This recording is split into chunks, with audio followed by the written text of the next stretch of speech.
Ah, budget games. The Nintendo Wii's library is filled with them, but are they all just shovelware, or are some like ice cream scoopware? Well, here's a budget game called Speed. What's it about? Well, Speed is all about speed.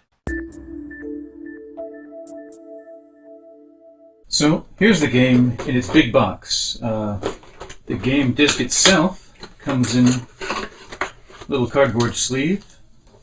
And the manual, it's a full-size DVD case-style manual. Just sits loose. It also comes with its own Wii wheel type thing. I don't know if you can get it without it, but here it is. It's black. It's small, but it's solid, and it actually feels good. I used it while playing the game for this video, and I thought it worked well. But really, almost anything can work as a Wii wheel.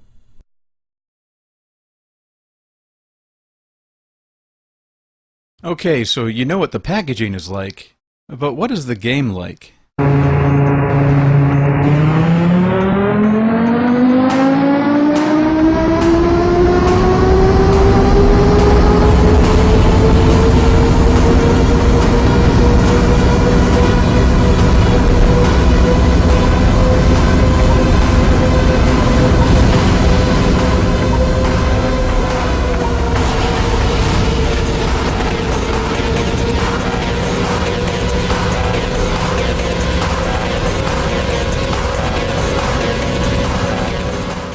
So is Speed any good?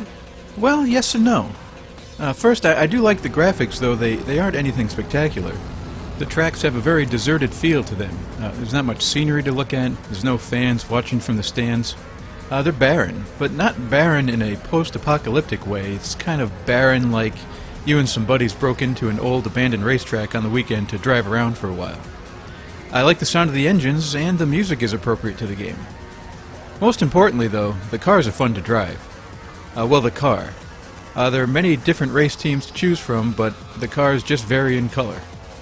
I found steering to be very accurate with the Wii Remote, and I just think at its core it's a solid arcade driving game.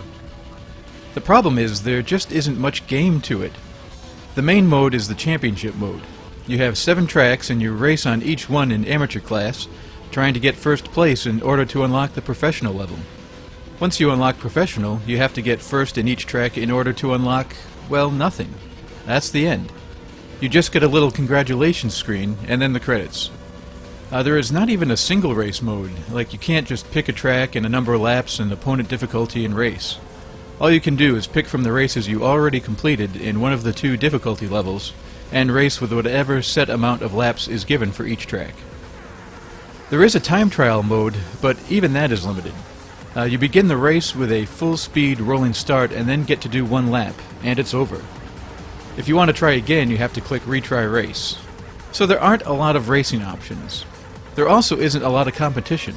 I'm not sure how much AI the computer-controlled drivers really have.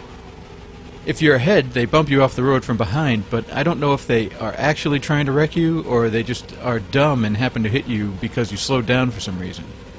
If you're trying to pass a CPU opponent, they don't try to block you or anything. They might just be following a preset path or set of rules or something. In fact, on the track Streets of Ultrapolis? Anyway, at the start of that race, watch what happens much of the time. Yeah, these 3 cars just smash together and stop. Now, if you remember this and avoid it, you'll find that the next 3 cars will smash together down the road, and the car in first will go flying off the first turn. And just to prove that it's not an isolated incident, here's the same thing on a different race attempt. Doesn't seem to happen every time, but it's often enough. One of the things promoted on the game box is the ability to smash your way through your opponents. Well, the car wrecks and explosions are cool looking, and exciting the first couple times you see them, but they'll mainly happen at the start of the race, when all of the cars are bunched together. I also think the ability to send other cars flying is too easy to pull off. Once you're at a high enough speed, just tapping an opponent the right way sends them into the air. Perhaps that could be toned down to allow more bumping before the explosions happen? It's just too easy to catch up to someone and wreck them with no consequence to yourself. This game does have a 2-player mode, so maybe it would be more fun to destroy your friend rather than the computer. Speed is kind of disappointing because I really do enjoy the driving part of it, but there's just so little game built upon that. It would be nice to have a true single race mode, more tracks, better opponent AI, and even online play, though I suppose that last one is really wishful thinking. So I wouldn't say this is a good game to pick up, though I did have some fun with it. It's just too limited a game.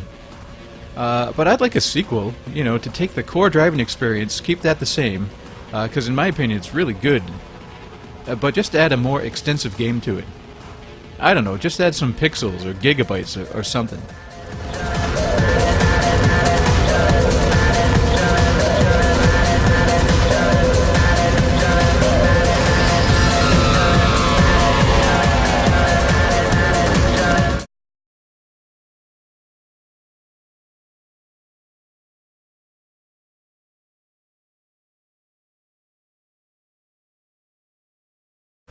They're barren, but not barren in a post-apocalyptic way. It's barren like you and your buddies decided to drive around on the old abandoned racetrack on the outskirts of town, and you find out that your town actually owns the land, so you decide to go to town hall and see if you can get a permit or something, so you can go drive around on it for a while. So you go down, explain your situation to the woman there, and she says, sure, that's no problem. You just need to fill out Form 823, Schedule E, blah blah blah, and bring it back. And you think, great. So you go home, get all your information together, and fill out the form. You go back a couple days later, and a different guy is there, so you explain things to him and give him the form, and he says, oh, well, that's not the right form. And you say, well, Sheila gave this to us, and he gets a little indignant and interrupts you and says, well, it's the wrong form. You need this one, and he hands you an even longer thing to fill out. You figure, fine, whatever, I'll just get this one ready, so you go home, fill it out, come back the next day, and town hall's closed because of a water leak or something. Of course, they don't leave any information about where temporary offices might be or anything, so you think, fine, whatever, I'll come back in a week. So you come back a week later, and Sheila's there, so you give the form to her, and she says, okay, great, I'll put it on the schedule. And you're like, what schedule? And she says, well, for the town council meeting, where they take up requests just like yours. And you say, well, when's that? And she says, next Thursday. So you think, okay, fine, whatever, at least there's an end in sight. So you go to the town council meeting and listen to people complain about fire hydrants or that they think a branch from their neighbor's tree is hanging 6 inches over the property line, and finally, last on the agenda is your permit to drive around on the old abandoned racetrack.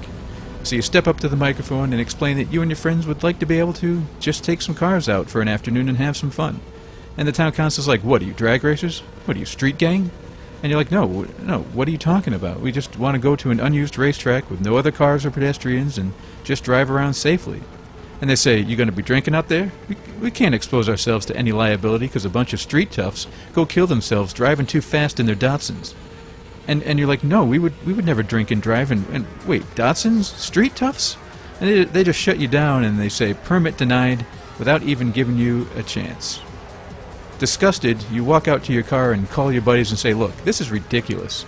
Let's just go down there Saturday and race, and if the police come and ask us to leave, we'll just politely pack up and leave. So you head down there Saturday morning, have an absolute blast racing and joking around, and no one comes to bother you at all, because no one working for the town probably even knew this track existed, and that's why it's so barren. I'm playing Nintendo Wii! Woo!